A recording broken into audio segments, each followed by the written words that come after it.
দাঁড়া।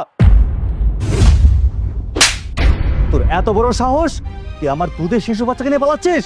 তোর এত বড় সাহস কোত্থেকে আসলো? না সাহেব, আমি আপনার দুধের বাচ্চারে চুরি করে নিয়ে যাইতেছি না, আমি বাঁচানোর জন্য চেষ্টা করতেছি। চুপ, একদম চুপ। অথই, অথই, আজকে তোর খবর আছে। দাঁড়া। কি ব্যাপার? সামান্য শিশু বাচ্চাকে সামলাতে পারো না তোমরা?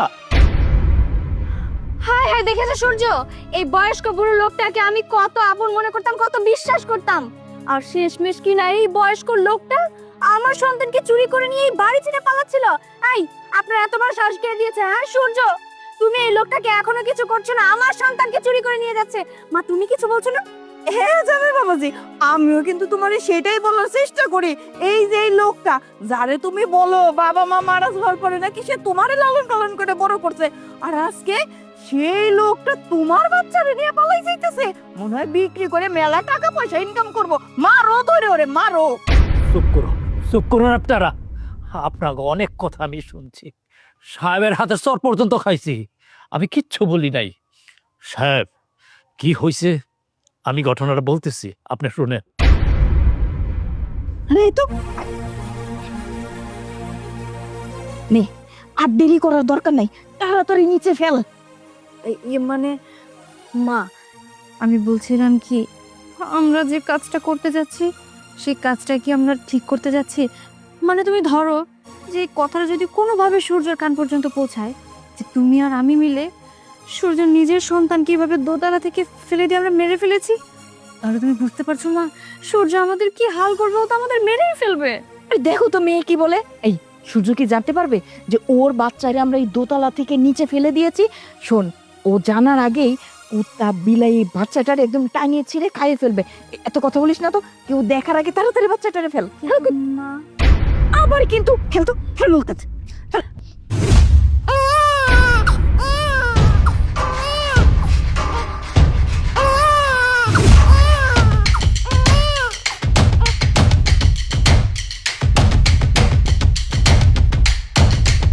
দাঁড়াও।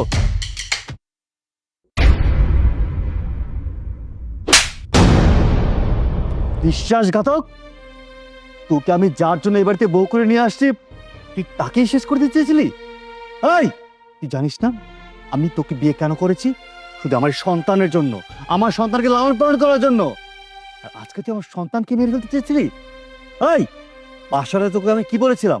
বলেছিলাম আমার সন্তান মানেই তোর সন্তান। তুইও তো বলেছিলি হ্যাঁ আপনার সন্তান মানে আমার সন্তান। আর এই তোর কথা, আর এই তোর কাজ।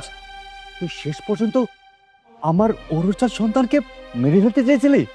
ছি ছি ছি, আমি তোর মতো ডাইনিকে কাল লাগিয়ে দেখে বিশ্বাস করেছিলাম। আর তোদের এই মা মেয়ের সলতাতুরের জন্য আজকে আমি আমার বাবা সমতুল্য, যে কিনা আমাকে ছোটবেলা থেকে লালন পালন করে বড় করেছে, যার হাতের ছোঁয়ায় আমি আমার বাবার স্পর্শ পাই, ওই লোকটার গায়ে হাত তুলেছি। তোরা তোরা আমার সংসারটাকে নরক বানিয়ে ফেলেছিস। আমি বুঝতে পেরেছি। আরে ওনাকে তো আমি ছোটবেলা থেকেই চিনি, উনি তো কখনো এরকম কাজ করতেই পারে না। তারপরেও কেন যেন আমাকে সন্দেহ হচ্ছিল। না, সব তোদের চাল। তোরা দুজন মিলে আমার সন্তানকে খুন করতে চেয়েছিলি। হেই, পাশরে তোর কি বলেছিলাম আমি? আমি বলেছিলাম আমার এই মা মারা সন্তানটাকে তুই নিজের সন্তান মনে করবি। আর তুই কি বলেছিলি? প্রয়োজন পড়লে সারা জীবন আমি সন্তান দেব না, তবু এই সন্তানকে মানুষের মতো মানুষ করব। এই তোর কথা রাখা? ওই বেঈমান, কথা যেতে কথা রাখতে পারলি না। তোকে নিয়ে আর এক মুহূর্ত না, তোকে আমি ডিভোর্স দেবো। যা, বেড়ে যা। সূর্য, আই এম সরি। দেখো, এসব কিছুর পেছনে আমার কোনো হাত নেই। সম্পূর্ণ দোষ যদি কেউ করে থাকে সেটা শুধুমাত্র আমার মা করেছে। হ্যাঁ, আমার মা করেছে। বিশ্বাস করো, আমি তোমার সন্তানকে একদম নিজের সন্তানের মতো করে মানুষ করছিলাম। এই বাড়িতে যেদিন আমি বউ হয়ে আসলাম সেদিন বাসুরাতে আমাকে তুমি বলেছিলে তোমার সন্তান মানে আমার সন্তান। হ্যাঁ বুঝলাম, ভবিষ্যতে আমাদেরও সন্তান হবে, কিন্তু ও যেমন তোমার সন্তান সেরকম আমার সন্তান হয়ে এই বাড়িতে থাকবে। আমি ওকে নিজের মতো করে মানুষ করব। আর তারপর থেকে আমি তোমার কথা মতো অক্ষরে অক্ষরে আমি সবকিছু পালন করছি, ওকে আমি মানুষ করছি। কিন্তু আমার মা যেদিন থেকে এই বাড়িতে আসলো, বাড়িতে আসার পর থেকে আমাকে বলেছে, অথই এ তো তোর সতীনের সন্তান, ওকে তুই নিজের মতো করে মানুষ করিস না, দুদিন পর সতীনের সন্তান তোকে ছবল দিবে। আর মা সবসময় আমার কানটাকে না বিষিয়ে রাখতো, বিশ্বাস করো, আজকের এই ঘটনার জন্য সম্পূর্ণ মা দায়ী। আমি নিজের হাতে তোমার সন্তানকে আমার হাত দিয়ে দোতলা থেকে ফেলে দেইনি, আমার মা ফেলে দিয়েছে, আমার মা আমাকে জোর করেছে।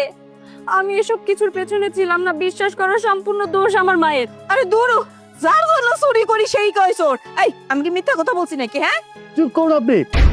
বুঝতে পেরেছি, এই সব কিছু নাটের গুরুই আপনি। আপনার মেয়েকে বিয়ে করে আমার ভুল হয়েছে। আসলে কি জানেন, আপনাদের রক্তটাই খারাপ, কারণ এই রক্তটা যেখানে যাবে না, প্রত্যেকটা সংসারে অশান্তি হবে। আমি শুধু আপনার কারণে আপনার মেয়েকে ডিভোর্স দিচ্ছি। আজকে আপনার মেয়ে ডিভোর্স লেটারটা পেয়ে যাবেন। চান আপনার মেয়েকে নিয়ে এই মুহূর্তে এ বাড়ি থেকে বেরিয়ে যান। চান বলছি। বাবাজি, দোষ আমি করছি, আমার মেয়ে তো করে নাই। আপনি করেছেন, আপনি বিয়ে করেনি মানে? আপনি যেটা বলেছেন আপনার মেয়ে সেটা শুনেছি, সেটা তার অপরাধ। চান এড়ে যান। এই এড়ে যাও। এবার খুশি হয়েছে তো? নিজের হাতে নিজের মেয়ের সংসারটা তুমি ভেঙে চুরে শেষ করে দিলে। ছি! কি হলো, যাচ্ছে না কেন? যান। চাচা, আমি জানি আমি যে অপরাধ করেছি এ ক্ষমার অযোগ্য। যে হাত দিয়ে আপনি আমাকে ছোটবেলা থেকে লালন পালন করেছেন,